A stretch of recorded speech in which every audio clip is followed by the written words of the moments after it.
Please be seated.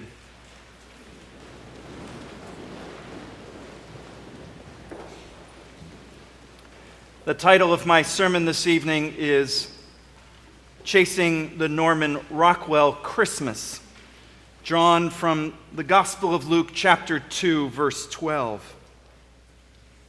You will find a child wrapped in swaddling clothes and lying in a manger. Located on the edge of Stockbridge, Massachusetts, the Norman Rockwell Museum sits next to the painter's homestead among the fields and trees of western New England. Visitors find the low, modern building down a long path from a large parking area. Inside, Rockwell's life comes alive in his paintings and cover illustrations for the Saturday Evening Post. He was a prolific painter, so his works line wall after wall of the museum's numerous rooms. Rockwell's work found its way into most of American life.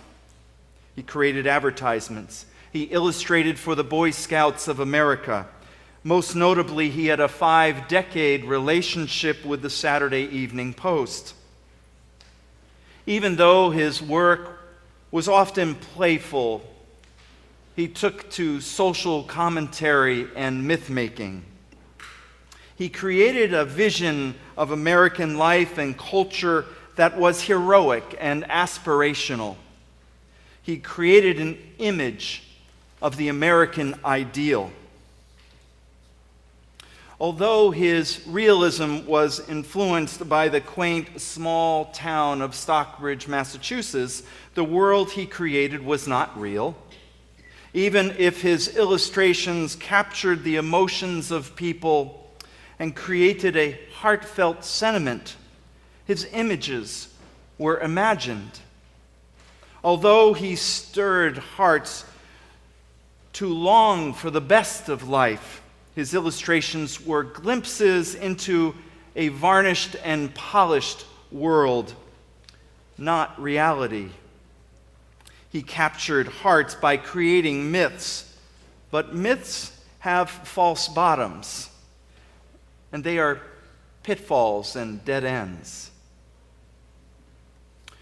When Joseph left Nazareth with his fiancée Mary to fulfill the edict of the emperor, they felt as if they had come to a dead end. Mary was pregnant, and Joseph was not the father. Mary told him about the angel, but he thought she was imagining things. A miraculous conception? He shook his head, certain that could not be true.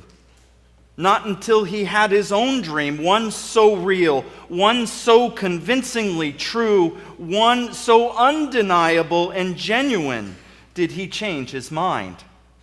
He awoke a changed person. Growing in her was a prophet, a holy child. He didn't tell his family that. He could barely understand the reality of it all, but instead of dismissing her, he assured his family and hers that he and Mary would wed.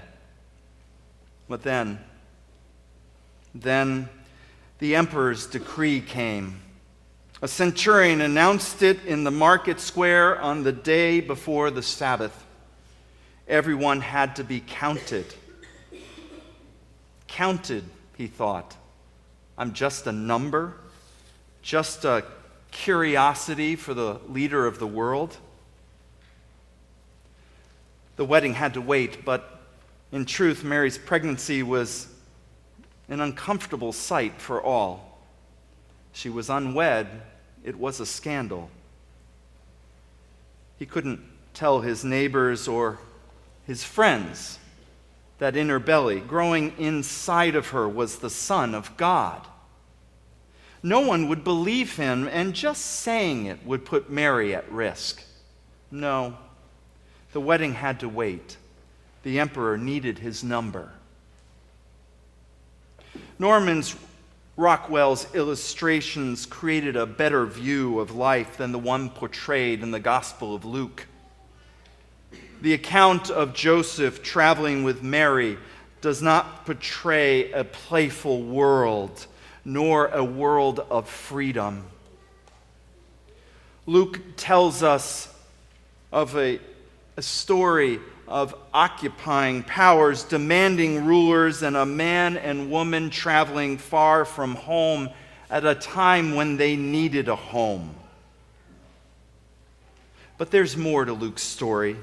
The account of Mary and Joseph is not one of darkness, gloom, and desperation. It is a story of hope. It is a story of love. It is a story of God. Despite the dangers of traveling far from home, despite the worry creased across Joseph's face, despite the only place for them was in a stable, Mary bore a child.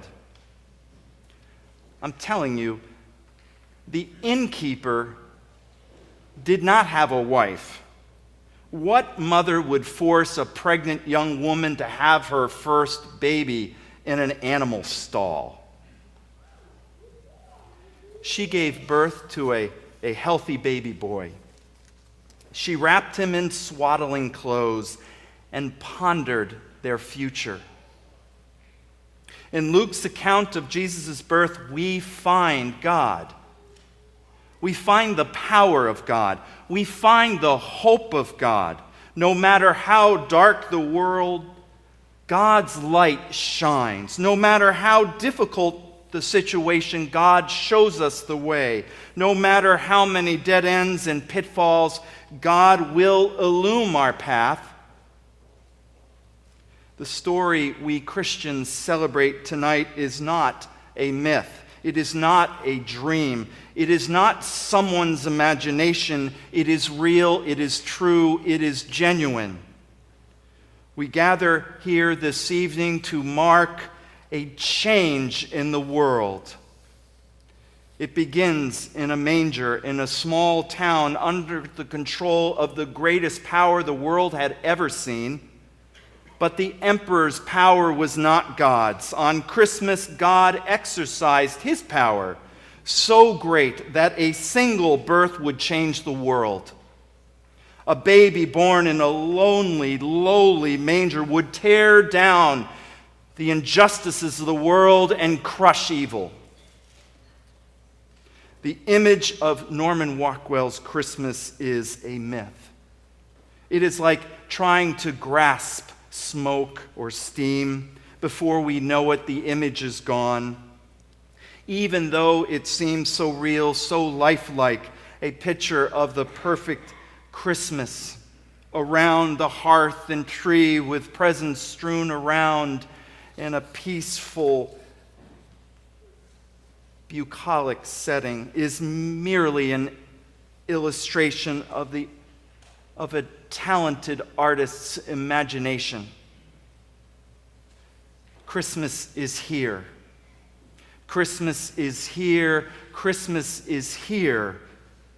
It is God speaking to our hearts, saying, have hope, have love, have joy.